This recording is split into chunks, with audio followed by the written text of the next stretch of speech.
Hello everyone.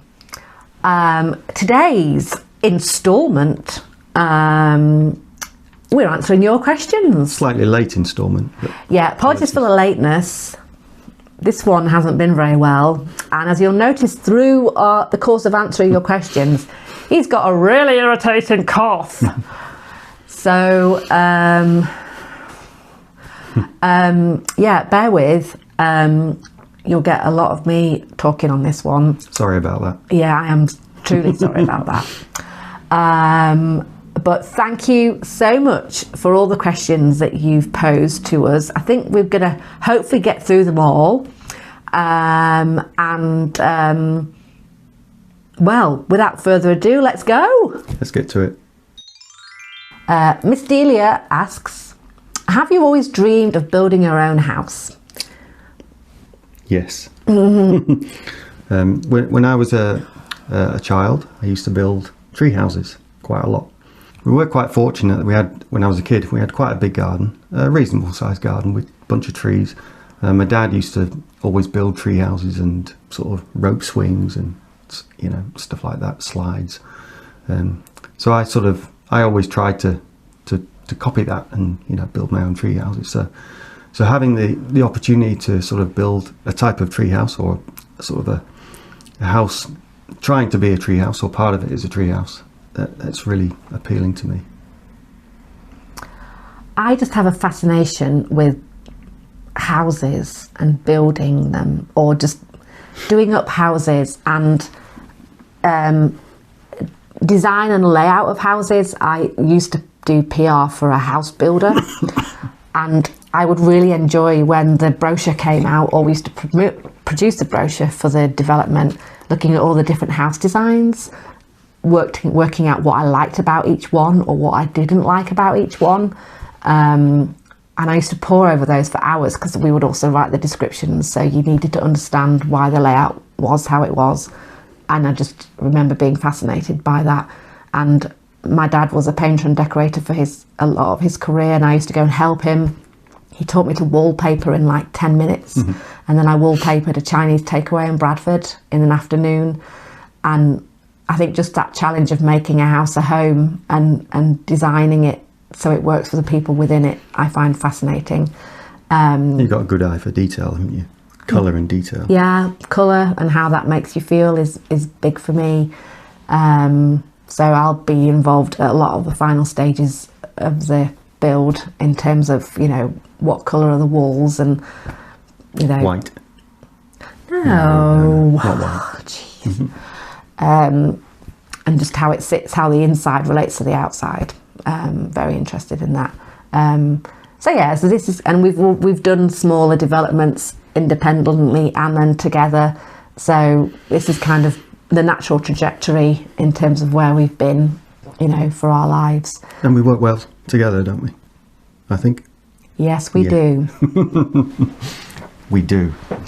And it leads on. This leads on to a question from Top Temp about what inspired your project, and obviously Alex Treehouse childhood days have been a big inspiration. And we actually used that in the DRP. The design review panel meeting, we made a little pitch at the beginning, and you and your treehouse thing. They loved it, didn't they? They seemed quite like that. They loved it. They were also into trees, so I think we managed just we struck a chord very well with the design review panel for a number of the things that we were saying about trees and landscaping and living within nature. So yeah, so the sort of treehouse situation and the setting really inspired the project, because again, with a paragraph 79, 80, 81 house, the project has to fit within the environs that it's located. If it jars against it, then that's not going to work with that part of the planning process, and your planning opportunity will be rejected if it doesn't work. So the woodland environment partially inspired the design as well. Yeah. Question from Miss Delia. Thank you, Miss Delia. On how long did it take you to find the land? So that a long time is the answer to that. We'd originally been looking for like a farm with some outbuildings, like a rundown farm. Not necessarily a lot of land, because we had other business ideas, and we were constantly getting outbid by people who had got some serious cash. So that was quite frustrating. And then that took a few years. We looked at different farms, didn't we? Lots of farms. And then 2020, just as we were going into lockdown with all the COVID-19 situation, Alec, who did like a daily search on different places, I stopped searching by this point because I found it really soul destroying and I couldn't mentally handle it. I had a good process in the morning. He had a good process, so that's fine. All of a sudden he just saw our plot come up, and it was a Monday morning, and it was best and final offers by Wednesday afternoon, and I just very frivolously said, if we're going to get it, it's meant to be, just bid on it. So we did, and by Thursday tea time we'd won it. Yeah, we just looked online, didn't we? And we'd never seen it, had we? We didn't see it for months. It was lockdown, wasn't it? Well, it was when lockdown was lifted, because then we could travel to it, because it was quite a distance away. So that's why we had to wait a few months to see it. And we just got our solicitor to drag his heels a little bit so we could properly check it out before all the paperwork went through. And then the rest, as they say, is history. A lot of history. A lot of history. About 3 or 4 years of history, actually. Well, yeah, so that was, so I think we didn't close the deal till December 2020, because again, COVID slowed it down. It wasn't just us. And there was a lot of paperwork to do for it, a lot of paperwork, as I remember. So yeah, it just took that much time to get that all processed. So yeah, it did take quite some time to sort out. And we'd never bought a woodland before, so Yeah. it was quite a new experience for us, and we had to learn pretty quickly, and the sort of things we should be asking about. There are lots of funny questions in there through the solicitors about like footpaths and a ford. Oh, okay, yeah, Remember? there was a lot of historical access and ownership changes connected to the land. Really historical, like hundreds of years historical. So that It was complicated because it was very complicated, and it needed unravelling as well by our solicitor to check that everything was in place and the sale was legitimate and had everything around it that we needed to have around it. So it wasn't as straightforward as buying a 3-bedroom terraced house in Leeds. Liam Perry 7095 is asking about budget. What a great set of questions, Liam.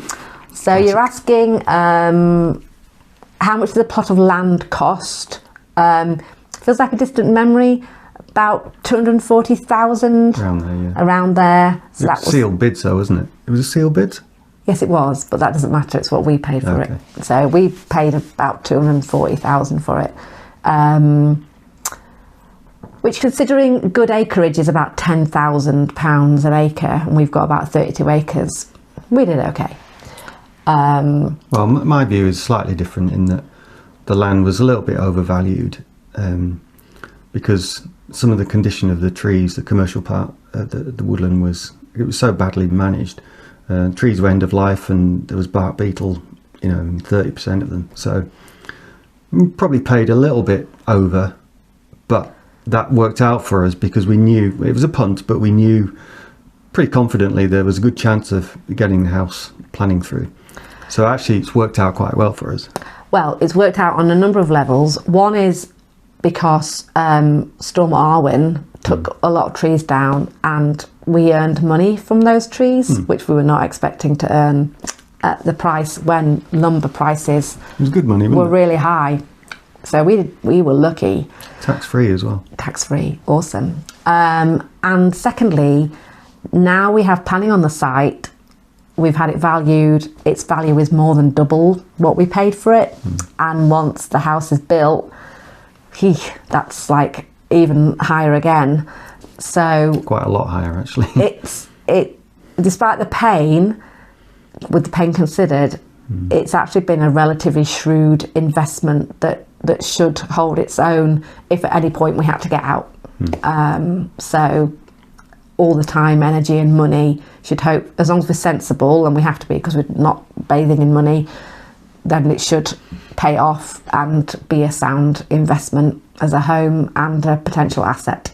Even if we took the contractor route and paid people to do everything and just sat back, we'd still be, and we're not going to do that, by the way, we'd still be, you know, in a comfortable place. But we don't want to do it that way. We want to learn across, we want to experience the journey ourselves. And so Liam asks a follow-on question about what is the budget for the build? Okay, well, today the budget is around 550, and that gets us a watertight house, fully clad, fully roofed, windowed, kitchen, bathrooms, and some internal finishing, and that gets us the workshop base, the foundation base, because all the solar stuff has to connect to that. Yeah, that's what it gets us. But not the actual workshop itself. Not the actual workshop shell. That's later. Yeah. Liam also asks, Liam's getting down to all the nitty-gritty questions. What is your anticipated completion, Alec? Okay, the watertight shell for the 550 that we just discussed, that's end of this year, hopefully, and the workshop base end of this year. Next year, hopefully, we'll finish the workshop itself. There's some other little side sort of elements to complete as well. Things like the access road off the highway. There needs to be some works to improve that opening for highway safety. Not sure if we're going to do that this year or next year. So the bulk of it's going to be end of this year, and we might be able to get it signed off for living by end of this year. At which point we'll have to then remove the cabins as part of our conditions, and we have to get a bat license for that as well. So that might knock it on another 6 months or so. Yeah.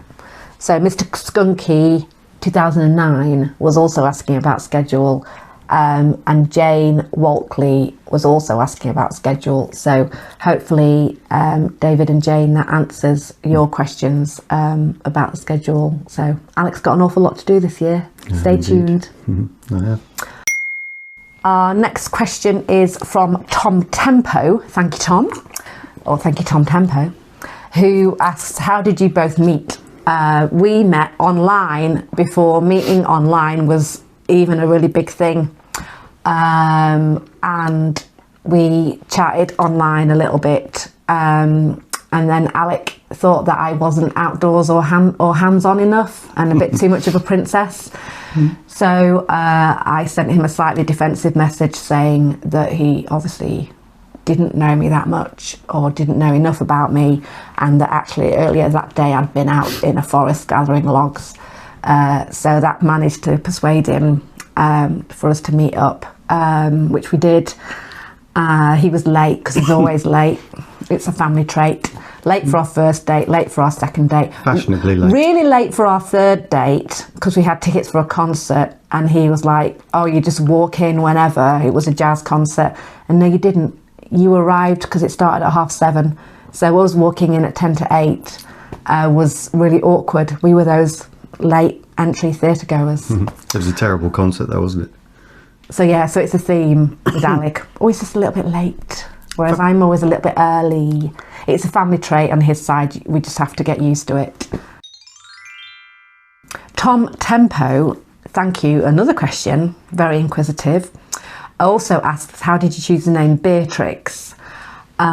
So when we had contacted the breeder, we originally tried to get a dog's trust, like a rescue dog. That didn't quite work out.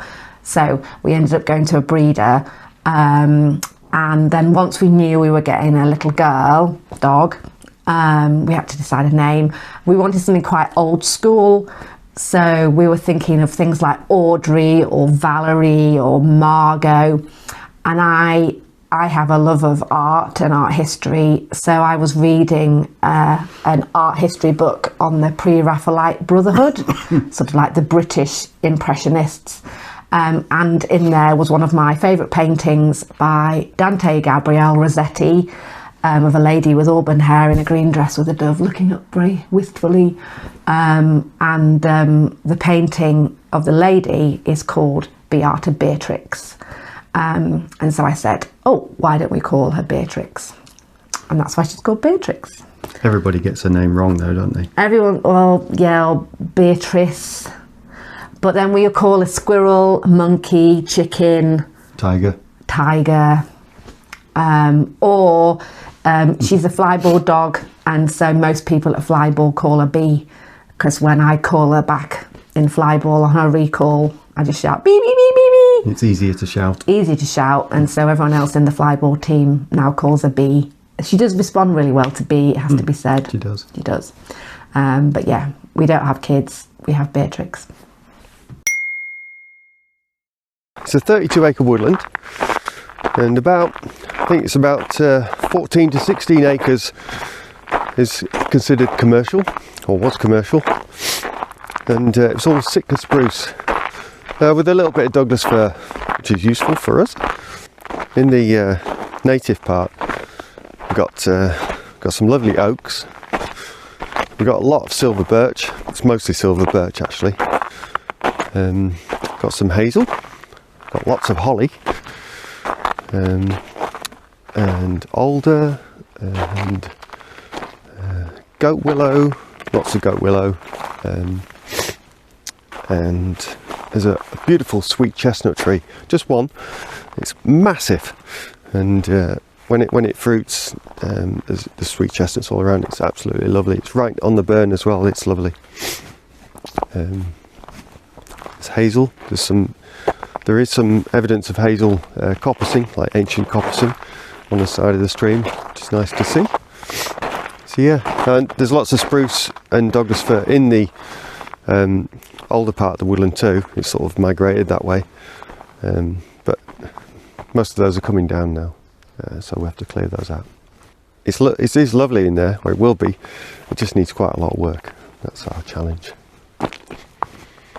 So all the older maps, going back to 1800 or 1750 or something, showed the similar sort of plantation around this area. So it's been a sort of a commercial forest for quite a few hundred years in different forms.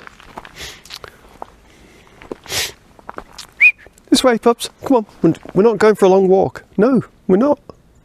Come on. Come on.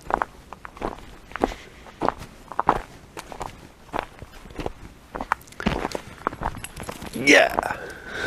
Good girl. I'm running a critical path on the project plan. You'll be glad to know. It's not fully complete yet. But it's got most things in. It's got the big hitters in.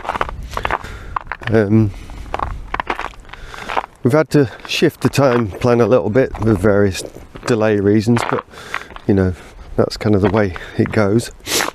In my previous job, I was involved in some quite major projects, design projects. So I worked with project managers, and I sort of like to think that I've learnt a little bit from them. Some good project managers too.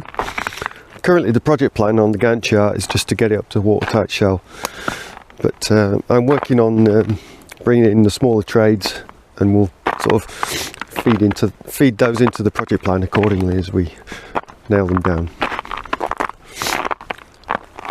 Man, it's cold.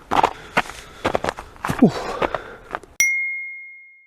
At the moment on the plan, we're at the stage just preparing the ground with suitable drainage, land drainage.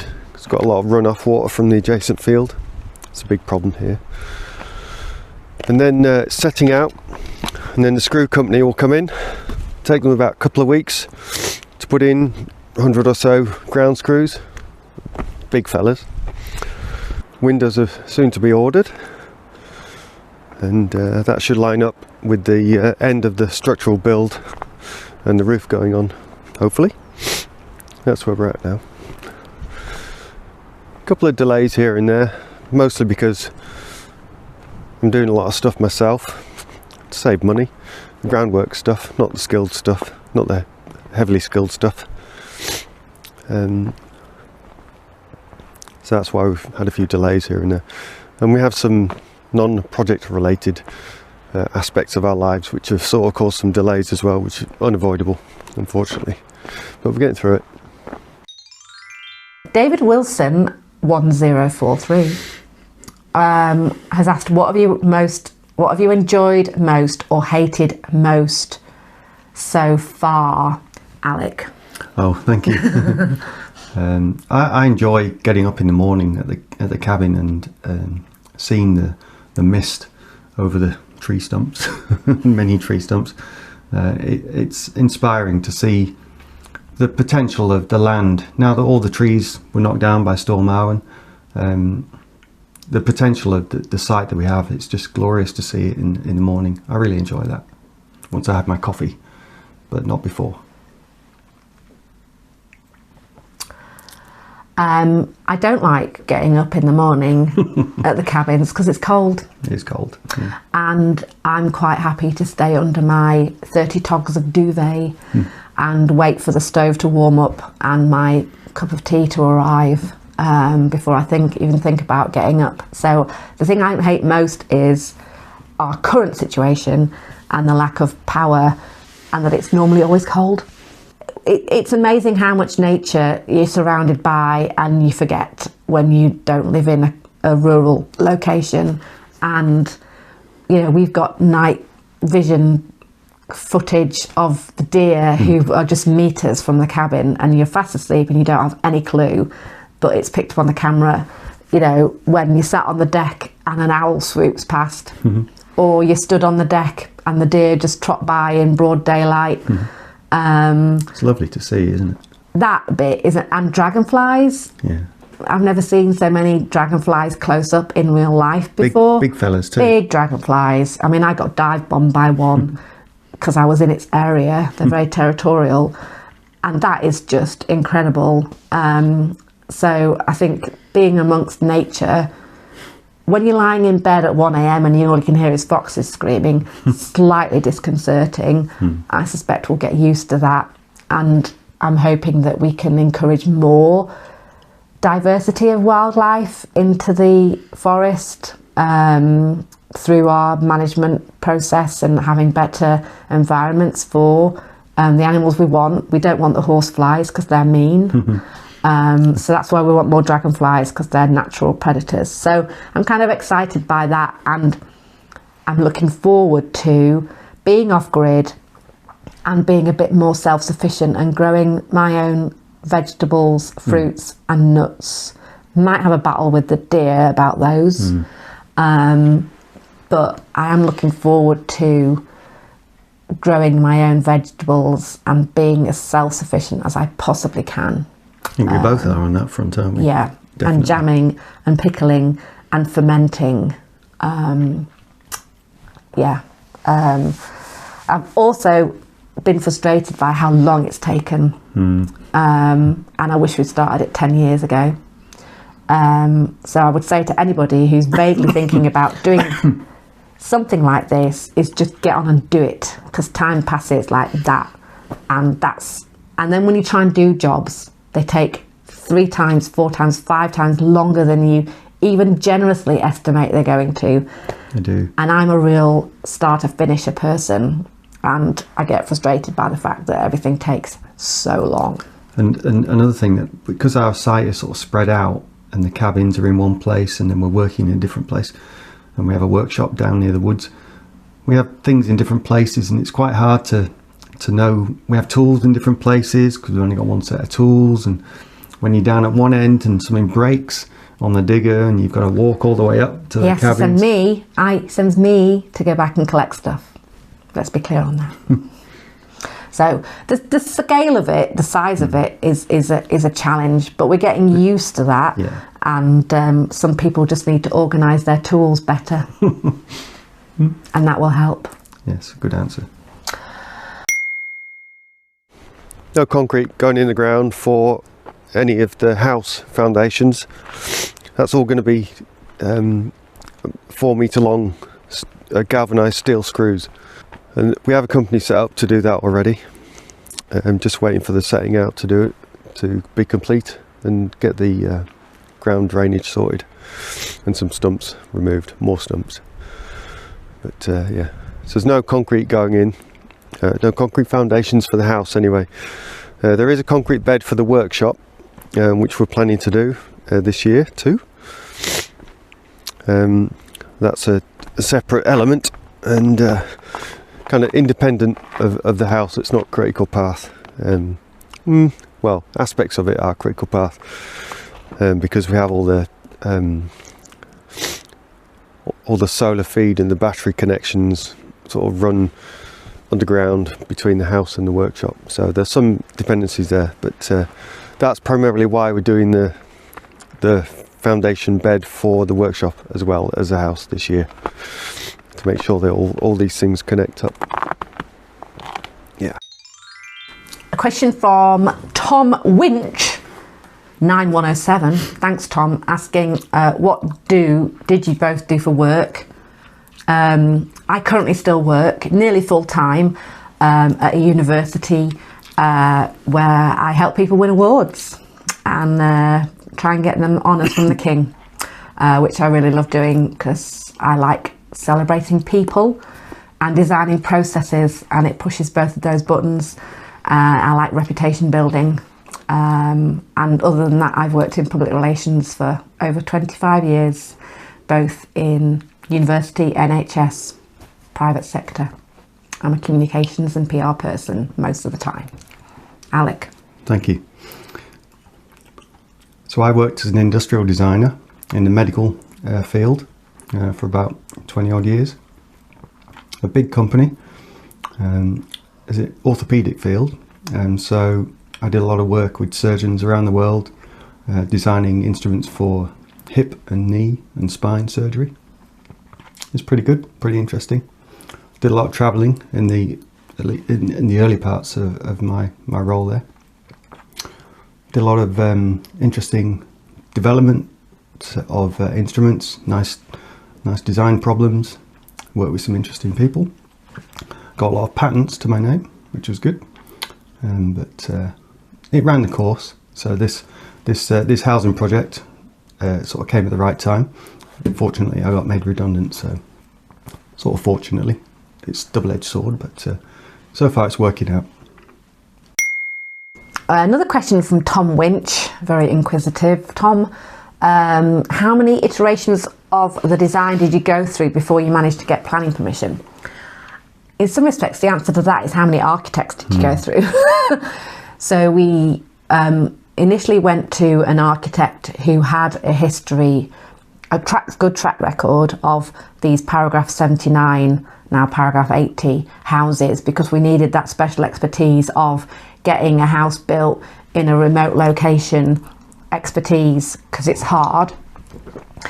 And they were in the south of England, and so we did some initial concept work with them, but realised that their cost pricing model was A, something we couldn't afford, but B, excessive.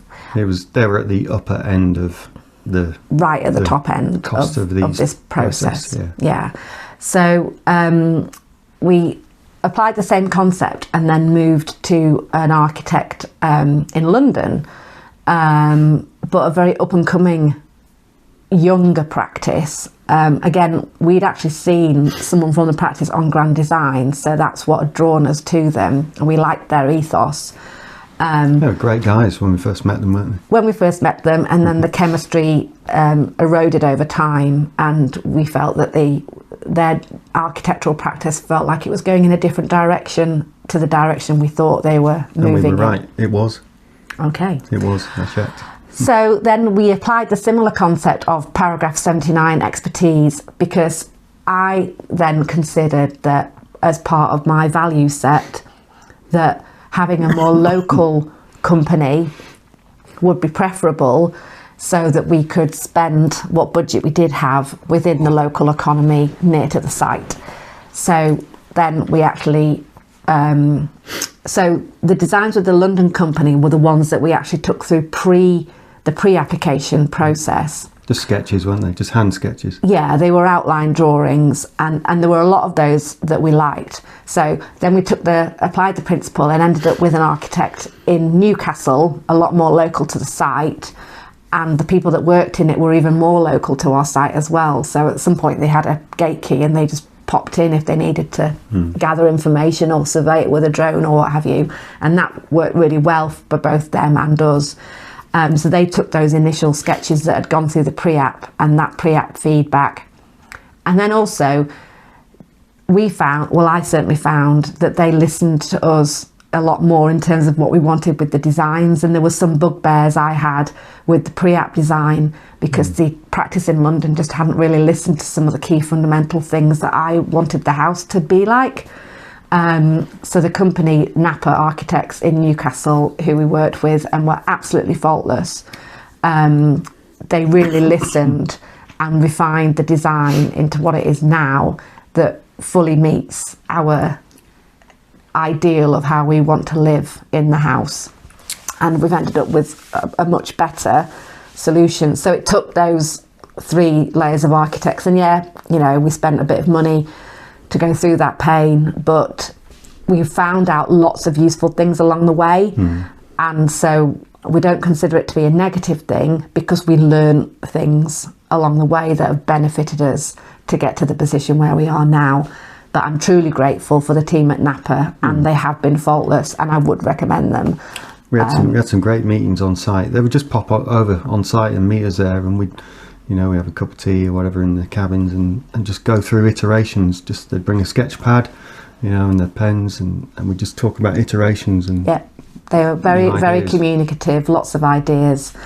Didn't just take what we had and finalise it. They really listened and sort of went back a few steps, which was really good. So we haven't gone through that many, and also we haven't gone through that many iterations because we knew through the planning process for paragraph 79, which is now paragraph 80, that 81 now. Now 81. I think so, yeah. That only certain aspects would get us the planning approval. So we did have some restrictions in that regard as well. But basically we put one pre-planning application in and gathered a lot of intelligence, and then refined our design with Napa to put the full planning application in, and it passed on the first round. But the pre-app was fundamental to understanding what the council's view would be around our application. And yes, we had some conditions, but most of those are surmountable, and they just underpin things that we were going to do anyway. They're not unreasonable conditions at all, No, nothing that we can't do and aren't doing and are happy doing. So to be fair, by look or energy and design, combination of those things, we've actually done really well. Just to add, it wasn't a quick process. It took nearly 2 years just to get the planning through. About 1 year and 3/4, I think. Mostly delays. Yeah, distant memory. Yeah, that was tough. That actually was. It was quite tough, I think, on us. It was. I think not knowing. Yeah, it's a not knowing, and you just don't know when you're going to get a reply either. And Napa were really good at chasing the council, but their people changed all the time as well. I think that's symptomatic in the council of council situations, and so you are really beholden to them. And so I think for anyone going into a project like that, when it says, "Oh, you'll get a response within 6 weeks," I wouldn't count on that personally. I think doesn't happen. No. All of those time frames used as a guideline. Because councils are under a lot of pressure, and I don't think it's so black and white in terms of those sort of milestone moments. So we spent over a year building a relationship with a case officer through our architect, and then it changed, didn't it? At the last minute. At the last minute, case officer changed, so we had to start from scratch again. But that said, we went to a design review panel, but the case officer actually joined the design review panel, which isn't often done. So in the end, the case officer we ended up with, who went to the design review panel, was actually very engaged in the process. So in some respects, we actually I would say overall we actually did really well. It just took ages, and you just kind of in a bit of limbo while you're waiting for stuff, and that is really frustrating. But we are an example of people who have come out the other side of it, so it's possible. It is possible. You just have to have time and patience. Don't have that, really. We do. Further question from Tom Winch, 9107, who asked, do you plan to have mains power, water, sewage or a phone line? The only connection to the grid we will have is water. Yes. So we'll have mains water, we'll have septic tank, sewage and a soak away. There's a package treatment. Plant. They're pretty efficient, and it's a standard requirement for off-grid sort of locations. The water that comes out of it will be clean water, drinkable even. And I'd like to see you do that. I might do that. That's another video. Stay tuned. I might do that. We'll see about that one. But yeah, it's clean water. Power is solar and batteries. Lots of batteries. Lots of solar, I think we've got a bank for how many panels of solar? 60. A 60 panel solar array. Ground mounted array, yeah. We have the space for it, so we can. Whether or not we have 60 panels in reality will be, we'll see what happens. And then a massive battery bank. It'll be the battery bank that'll really help us through winter. When there's less light around, because it can store a lot of power. So fingers crossed we'll be all right. But we'll have a backup generator if we go through a really cloudy period for a long time in the winter. We'll have a backup generator. It's likely we'll need the generator in December and January occasionally, just to top them up. That's usually what happens. But we'll plan to overcome those expectations. Yeah, Alex's going to have a bike that he pedals to power the washing machine. Yeah, I might do that actually. Excellent. And there's something exciting with the current pressure on utility bills about being self-serving, independent of the grid. Yeah. I'm very excited about that. And then once we've invested in the solar panels, yeah, we might have to upgrade them in like 10 years' time or something. But ultimately, we're independent of price fluctuations. And, you know, we're surrounded by wood. So we've always got heat. Yeah, there's 3 stoves in the house. No, it's 2 in the house and 1 in the workshop, I think. Yeah, so there's a stove. The house is a mechanical ventilating heat recovery system. And there'll be a stove in the kitchen diner. And so when that's on, that obviously generates heat, and that can be shared around the house. And there's a stove in the living room, which is completely separate. And so that will also share heat around the house. So, you know, if we have those stoves on, then they're going to be generating heat for the whole house. All the house faces south, so we'll get a lot of solar gain when the sun is out. And that will warm the house through, and again the ventilation heat system will share that heat around the house in a very even way. So wherever you go, it'll be a comfortable temperature. But if you want to sit by a nice log burner, which we do, which we will, then there are opportunities for that. And then in Alex's workshop, there's also a log burner, so he doesn't get cold when he's doing his jobs. I like a log burner. We like log burners. Yeah. And the house will be underfloor heated as well throughout, and that hot water is generated by an air source heat pump, which is underneath the house because we're on stilts. So nice and sustainable, nice and environmentally friendly, and nice and sort of future-proofed in terms of bills as well. We'll just have to chop a lot of wood. Tom Winch is also asking, do you need to provide a letterbox next to the nearest road? Have you had any problems aside from the odd gatepost getting deliveries to your site? I presume you're asking that, Tom, so you can send us cards and gifts. So yeah, once we've finalised our address, we can let you know. Look forward to receiving those. We look forward to receiving those. Thank you. So we're going to have to set up a contract agreement with the postal service, just as we are having to do with the waste removal service. So as part of one of our conditions for waste removal is that the waste removal company have to come down to our site along a track. So we have to demonstrate that they can, get their vehicles down the track, which we know that they can, and that there's sufficient turnaround for their vehicles to, turn around and get out again. So that's what we have to do for the waste removal service, and I think it's the same process for the postal delivery service as well. So, Tom, your gifts will arrive safely. Thank you. We've had a few teething problems with delivery vehicles coming up and down, but first of all, they can't find us right now because we're not an official address. What 3 words is a lot more guaranteed, but not everybody uses what 3 words. So yeah, we often have things going to our neighbours by accident, which isn't a problem if it's the neighbour next door, but if it's the neighbour on the other side of the burn, it's about 10 minutes drive around to get to the right road and place. So once we do have a proper address and we're a bit more on the postal map, that's going to really help. But I mean, we haven't had a massive amount of deliveries because we're not fully building yet. Not set up yet. So we'll have to maybe potentially review how all those deliveries get to us as that all starts to ramp up a bit more. Yeah, it's possible or likely that we'll have a little house sign at the top somewhere near the highway.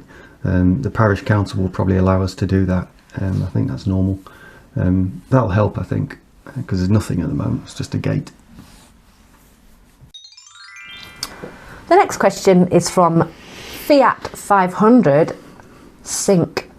Thanks. Have you considered employing a contractor at least to clear a way through to the house plot and then to create the foundations? Yeah, I'll answer that one if that's all right. Go for it.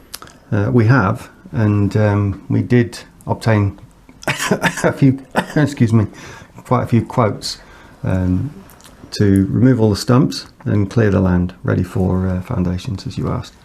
And it's pretty damn expensive. Because of the site sort of geography and the scale of the amount of stumps and the size of machine needed to take them out quite efficiently, it was looking like in the end about 40 grand just to clear the site. In the grand scheme of the budget, proportionately too much. And Alec doesn't have a job, so he needed something to do. So I think the other aspect of why we might not have used a contractor to at least clear the way is because actually we wanted to be really hands-on, and Alec particularly wanted to be really hands-on. Whether we have the budget or not, we're not the type of people to go, yes, off you go, do it, brilliant contractor. That's not quite in our DNA. If we're going to do a self-build, we're going to be as actively involved where it's appropriate as possible. And Alec, particularly, you've enjoyed developing your skill set and learning how to drive a digger and do all of that, preparation work. So it's also been about a learning curve and broadening out your skills and knowledge in something that you've never ever done before. And that's part of the process for us. And it's been really useful to learn about the site. We have to learn about the site because I'm going to do all the groundworks, or most of the groundworks.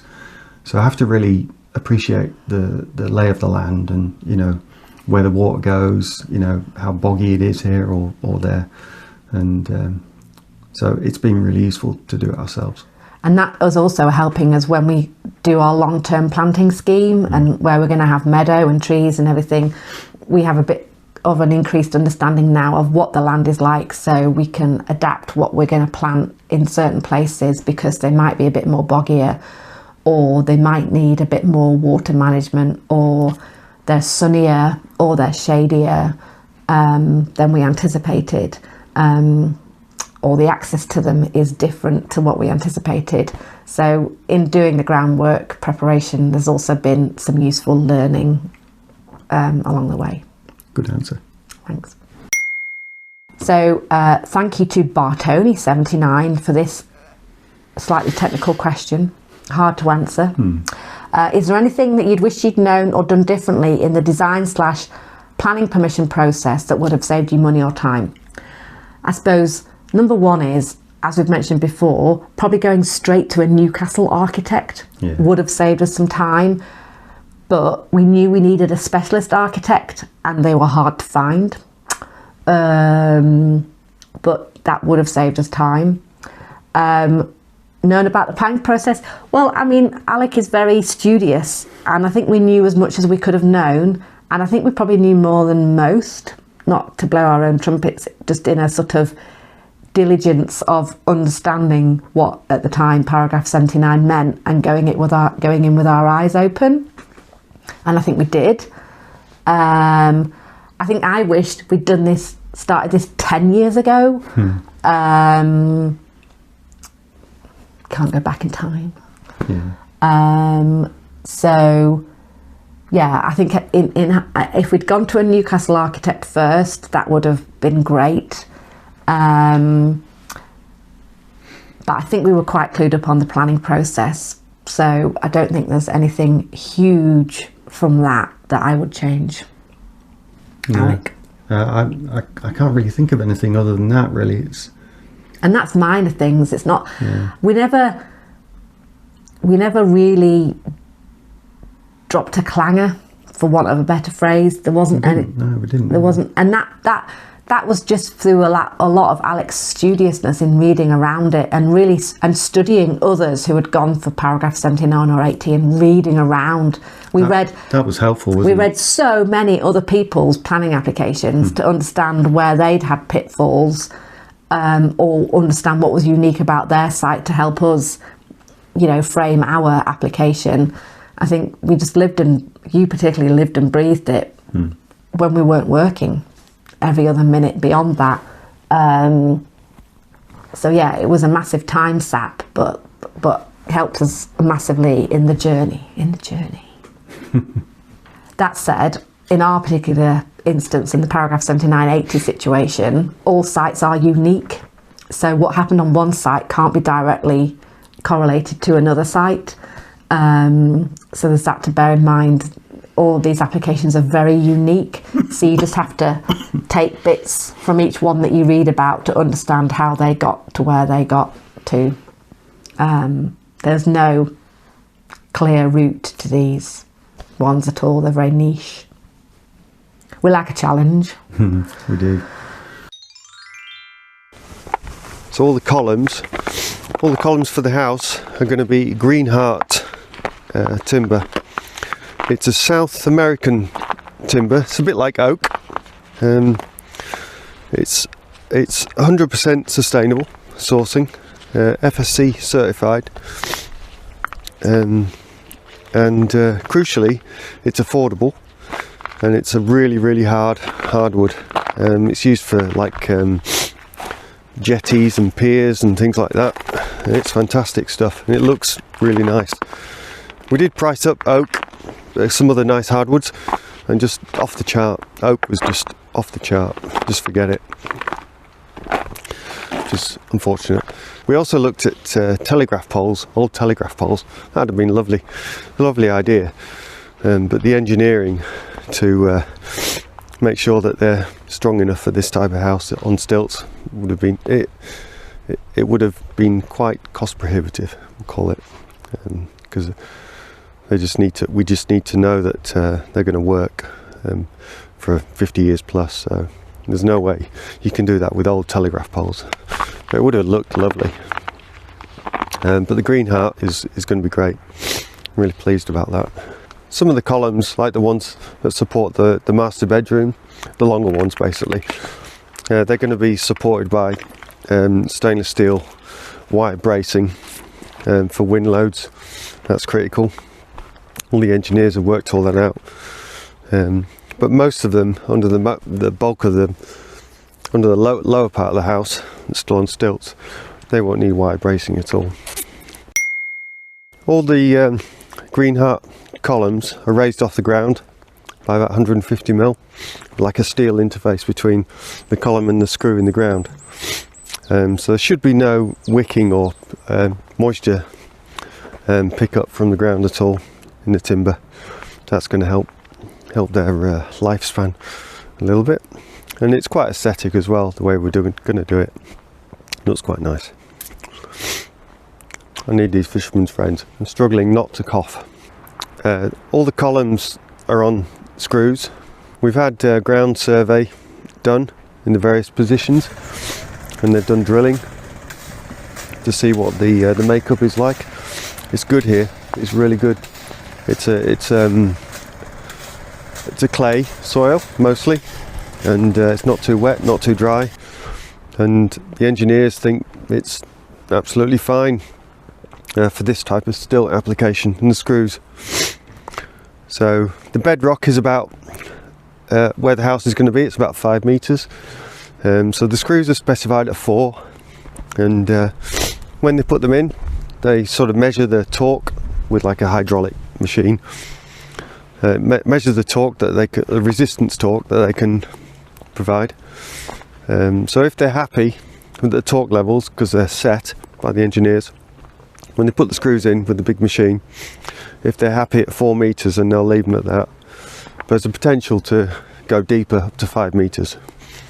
If then at 5 meters, when they hit the bedrock, they can't get the torque loads, torque resistance torque, we have to put in more screws. That's the trade-off, more cost.